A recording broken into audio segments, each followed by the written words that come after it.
Hello guys, welcome to रोजगार सवेरा। आज हम डिस्कस करेंगे 14 अक्टूबर के current affair with static G K. First question है हमारा, भारत और ऑस्ट्रेलिया का कौन सा संयुक्त सैन्य अभ्यास 13 अक्टूबर 2025 से शुरू हुआ है? तो इसका राइट आंसर है आस्ट्रा हिंद। यह संयुक्त सैन्य अभ्यास भारत और ऑस्ट्रेलिया के बीच शुरू हुआ है। ठीक है, अब ऑस्ट्रेलिया से संबंधित कुछ इंपोर्टेंट फैक्ट भी जान लेते हैं, जैसे कि ये लिखें ऑस्ट्रेलिया में कौन कौन से मरुस्थल पाए जाते हैं। तो ग्रेट विक्टोरिया डेजर्ट पाया जाता है, ये ऑस्ट्रेलिया का सबसे बड़ा मरुस्थल है। ग्रेट सैंडी डेजर्ट पाया जाता है, सिम्पसन डेजर्ट पाया जाता है, सेप्सन डेजर्ट पाया जाता है, लेटर सैंडी डेजर्ट पाया जाता है और टानामी डेजर्ट पाए जाते हैं। ये ऑस्ट्रेलिया के मुख्य मरुस्थल हैं और इसमें सबसे इंपोर्टेंट है ग्रेट विक्टोरिया डेजर्ट। ये कई बार एग्जाम में पूछा गया है। अच्छा, इधर ऑप्शन हम देख रहे हैं, लिखा है युद्ध अभ्यास। तो ये भी युद्ध अभ्यास है जो कि भारत और यूएसए के बीच में होता है। ठीक है, युद्ध अभ्यास भारत और यूएसए के बीच में होता है। मालाबार लिखा है, ये क्वाड कंट्रियों के बीच में होता है। तो क्वाड कंट्री में कौन कौन से देश हैं? भारत, यूएसए, जापान और ऑस्ट्रेलिया। तो मालाबार युद्ध अभ्यास क्वाड कंट्रीज के बीच में होता है। और क्वाड कंट्रीज में कौन कौन से देश हैं? Bharat, Australia, Japan, USA. अब ऑप्शन डी है हमारा वरुणा। तो वरुणा युद्ध अभ्यास भी भारत और फ्रांस के बीच में होता है। ठीक है, नेक्स्ट क्वेश्चन है, 13 अक्टूबर 2025 को शर्म एल शेख में आयोजित कौन सा शांति सम्मेलन हुआ है? तो ये शर्म एल शेख पीस समिट हुआ है, जो कि ये मिस्र में आयोजित हो रहा है। ये मिस्र में स्थित है।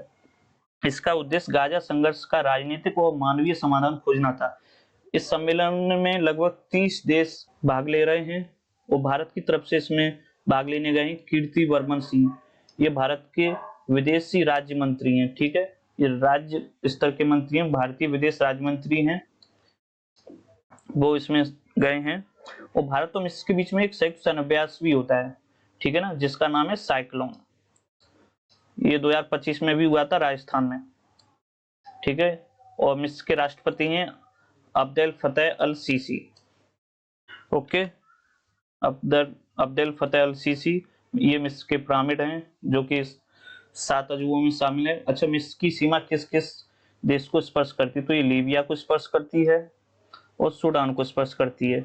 इधर ये लाल सागर है, ठीक है, और ये भूमध्य सागर है।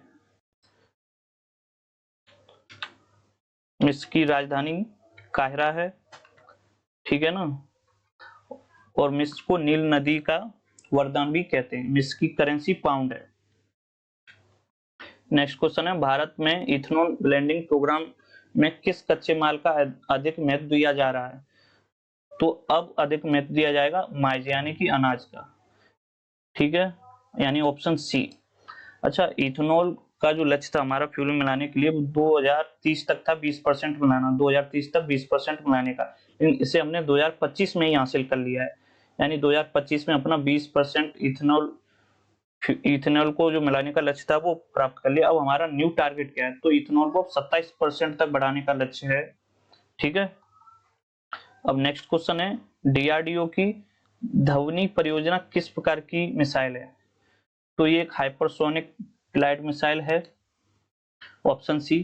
ठीक है ना, इसकी पहली उड़ान परीक्षा 2025 में अब तक प्रस्तावित है। ये हाइपरसोनिक ग्लाइड व्हीकल बहुत उच्च तकनीकी मार्क 5 से ऊपर पर उड़ान भरने में है, जिसमें उन्हें अवरोधों से बचाना भी आसान होता है। यह भारत को उन देशों में शामिल करेगा जिसके पास हाइपरसोनिक तकनीक है। अच्छा, डीआरडीओ है, तो डीआरडीओ की स्थापना कब हुई? डीआरडीओ की स्थापना 1958 में हुई थी। इसका हेडक्वार्टर न्यू दिल्ली में है और यह रक्षा मंत्रालय के अधीन कार्य करता है। और डीआरडीओ के वर्तमान में अध्यक्ष कौन है? तो doctor Shabir B Kamat DRDO के वर्तमान में अध्यक्ष हैं।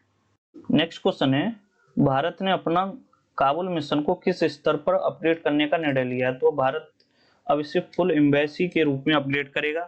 भारत ने काबुल में अपना मिशन पूर्ण दूतावास स्तर पर अपग्रेड करने का निर्णय लिया है। इससे अफगानिस्तान में भारत की भूमिका और भागीदारी बढ़ेगी। यह कदम भारतीय कूटनीतिक दृष्टिकोण से काफी महत्वपूर्ण है। इससे जो हमारे द्विपक्षीय संबंध हैं वो मजबूत होंगे। अच्छा, अभी वर्तमान में अफगानिस्तान के जो विदेश मंत्री है ना वो भारत में आए हुए हैं। उनका नाम क्या है? आमिर खान मुक्तकी। तो अभी भारतीय दौरे पे आए हुए हैं। नेक्स्ट क्वेश्चन है, भारत का पहला पूर्णतः सौर ऊर्जा से संचालित चिड़ियाघर निम्न में से किस राज्य में बनाया जा रहा है? जो पूर्ण रूप से सौर ऊर्जा से संचालित होगा, तो ये कर्नाटका में बनाया जा रहा है, ठीक है ना। बेंगलुरु में बनेरेगट्टा बायोलॉजिकल पार्क में स्थापित होगा ये। इस पार्क में 1 मेगावाट का सौर ऊर्जा संयंत्र स्थापित किया जाएगा। अच्छा, कर्नाटक से संबंधित कुछ नेशनल पार्क भी देख लेते हैं, जैसे कि बनेरघट्टा नेशनल पार्क है, यहाँ पे नागलहोर नेशनल पार्क है, बांदीपुर नेशनल पार्क है, कंद्रीमुख नेशनल पार्क है और अंसी नेशनल पार्क स्थित है कर्नाटका में, ठीक है। कर्नाटका की सीमा किन किन राज्यों से स्पर्श होती है, तो महाराष्ट्र, तेलंगाना, आंध्र प्रदेश, गोवा, तमिलनाडु और केरला, इन राज्यों से इसकी स्थापना स्पर्श होती है।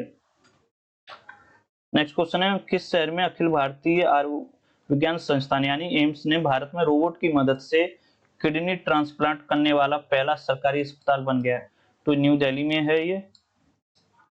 और एम्स की स्थापना कब हुई थी, तो एम्स की स्थापना 1956 में हुई थी। 1956 किसी और चीज की भी स्थापना हुई थी, तो हाँ, LIC की भी स्थापना भी 1956 में ही हुई थी और सुएज नहर का राष्ट्रीयकरण भी 1956 में ही किया गया था।